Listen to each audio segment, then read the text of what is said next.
The first thing that stopped him wasn't the smell of antiseptic or the echo of hurried footsteps in the hospital corridor. It was her voice, soft, steady, and painfully familiar. Daniel's heart froze just outside the intensive care unit, his hand still gripping his phone as if he had forgotten why he'd come.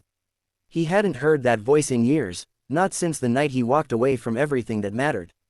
Yet there it was, calming a frightened patient, carrying the same quiet strength that once carried him through his darkest days. Daniel was a self-made millionaire now, known in business magazines for his ruthless focus and unmatched success. He owned companies, penthouses, and a reputation built on control. But standing there in an expensive suit that suddenly felt too tight, he felt like a man who had lost something priceless and only realized its value when it was gone. He turned slowly and saw her. Emily Carter, dressed in pale blue scrubs, hair tied back, eyes tired yet kind. For a moment, time collapsed. She looked older, stronger, and heartbreakingly real. Emily felt it too. She looked up, her eyes meeting his, and the world seemed to tilt. For a split second, she wondered if exhaustion was playing tricks on her. Daniel Hart, the man who left her without an explanation, the man whose name she had trained herself not to think about, was standing right there. Her chest tightened, but she didn't stop working. She finished adjusting the IV, whispered reassurance to the patient, and only then stepped back, her professional mask slipping just enough to reveal surprise and pain. Neither of them spoke. Words felt dangerous. Daniel wanted to say her name, to apologize, to explain the choices that once seemed necessary and now felt unforgivable. But all that came out was a quiet, "Emily." She nodded, polite and distant, the way one greets a stranger. That distance hurt more than anger ever could. She asked if he needed help, her tone calm, controlled, as if their past were nothing more than a closed file. He was there because his father had collapsed that morning, the powerful man who taught him that love was a weakness and ambition was everything. Now that man lay unconscious behind glass doors, and Daniel realized the irony too late.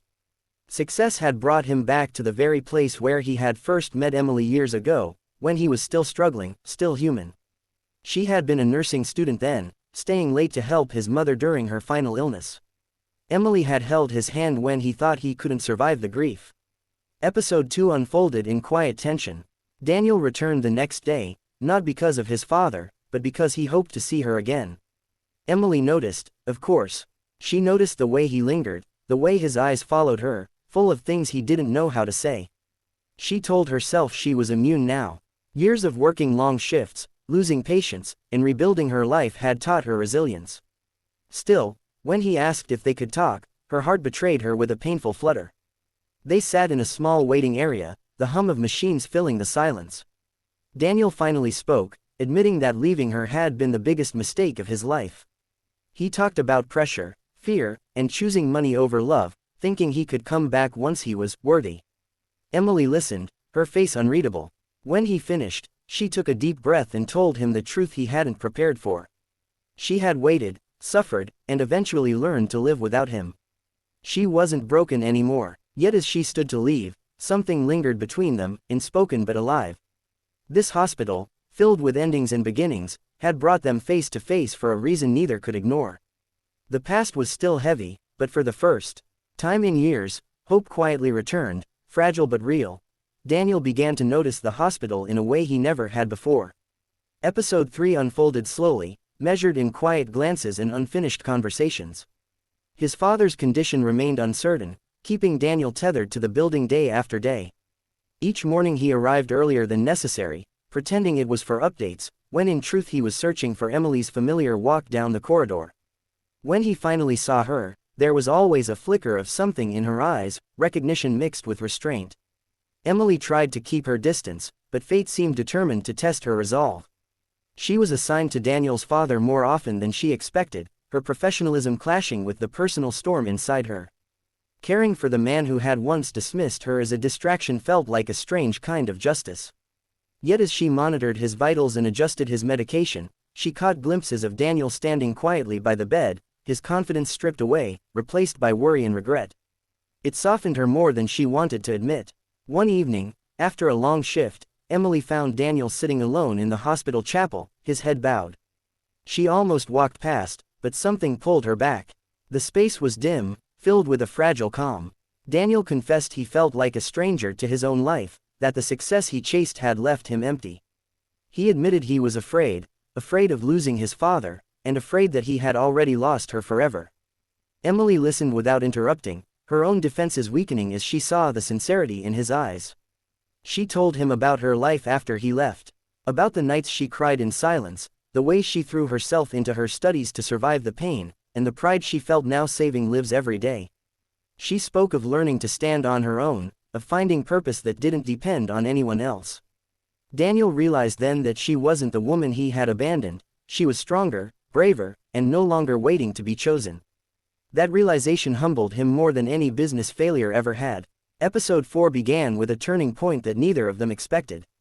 Daniel's father briefly regained consciousness, his voice weak but sharp with the authority that once ruled boardrooms and homes alike.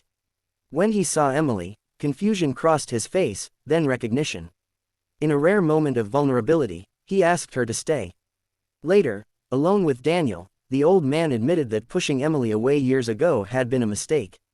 He confessed that watching his son succeed yet remain unhappy had shown him the cost of his own beliefs. That confession shook Daniel deeply.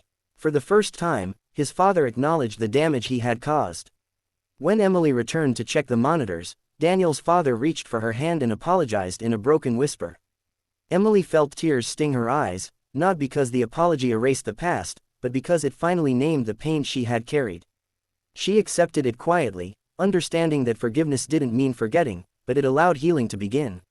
As days passed, Daniel stopped trying to impress her with words. Instead, he showed up. He listened. He waited without demanding answers. Emily noticed the change. She noticed how he thanked nurses, how he stayed late with his father, how he no longer tried to control every outcome. One night, as they stood by a window overlooking the city lights, he told her he wasn't asking for a second chance, only the chance to be present. Emily felt the weight of her choice pressing on her heart. She had built a life she was proud of, yet part of her still recognized the man standing beside her, stripped of arrogance and full of quiet hope. When she finally spoke, she told him that trust would take time, and love, if it returned, would grow slowly. Daniel nodded, accepting the uncertainty with humility. In that hospital, surrounded by machines that measured life in seconds, they both learned that some things couldn't be rushed or bought. What lay ahead was unclear, but for the first time since they had reunited, they were walking forward together, not bound by the past, but not running from it either. The days that followed felt different, lighter in ways neither Daniel nor Emily openly acknowledged. Episode 5 unfolded in small moments that carried unexpected weight. Daniel's father continued to stabilize, his recovery slow but promising. With the immediate crisis easing, Daniel found himself lingering not out of fear anymore, but out of intention. He brought coffee for the nurses during early shifts, stayed out of the way, and learned the rhythm of the hospital that Emily lived in every day. It was a quiet act of respect, one that did not go unnoticed. Emily watched him from a distance at first, cautious but curious.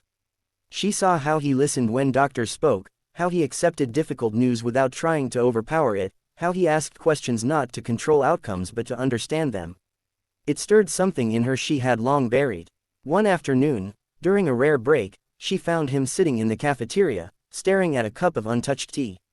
When she joined him, their conversation flowed more easily than before, touching on simple things, favorite foods, long shifts, the strange comfort of routine. As they talked, Emily realized she was laughing. It startled her, the sound unfamiliar in his presence after so many years of hurt. Daniel noticed too, and instead of commenting, he simply smiled, as if afraid to break the moment. He told her he had started reevaluating his life, considering stepping back from day-to-day control of his companies. For the first time, he wondered what living, rather than winning, might feel like. Emily didn't respond immediately, but the idea stayed with her, settling into the spaces where doubt once lived. Episode 6 brought a test neither of them expected. Daniel received an urgent call from his board, demanding his presence overseas to finalize a deal that could define his legacy. The timing felt cruel. Leaving now meant stepping away just as things between him and Emily felt fragile but real. When he told her, he expected disappointment, maybe anger. Instead, she was quiet. She asked how long he'd be gone. When he answered, she nodded, masking the ache in her chest. That night, Daniel walked the city alone, torn between the man he had been and the man he was trying to become. For years, he would have chosen business without hesitation. Now the decision felt heavy. He returned to the hospital late, finding Emily in an empty corridor finishing paperwork. He told her he wasn't going. He said the deal could wait, but losing another chance to choose what truly mattered would haunt him forever. Emily looked up, eyes wide, her composure breaking just enough to reveal how much the choice meant. Yet she didn't rush into his arms or promise anything. She told him she respected the decision, but she needed to know it wasn't just about her. She needed to know he could choose differently even when she wasn't watching. Daniel accepted the truth, understanding that trust wasn't built in grand gestures alone, but in consistency over time. A few days later, Daniel's father was moved out of intensive care. The relief in Daniel's face was unmistakable, and Emily felt a quiet pride watching him thank the staff one by one. When they stood together outside the hospital entrance that evening, the sky painted in soft shades of orange and blue, Emily finally allowed herself to speak from the heart. She admitted she was still afraid, still healing, but she was willing to see where this new path might lead. Daniel didn't promise perfection. He promised effort, honesty, and patience. For the first time in their shared history, those promises felt more valuable than anything money could buy. As they walked away from the hospital side by side, not touching but close enough to feel each other's presence, they both understood that love, when rebuilt slowly and with care, could be stronger than what was lost.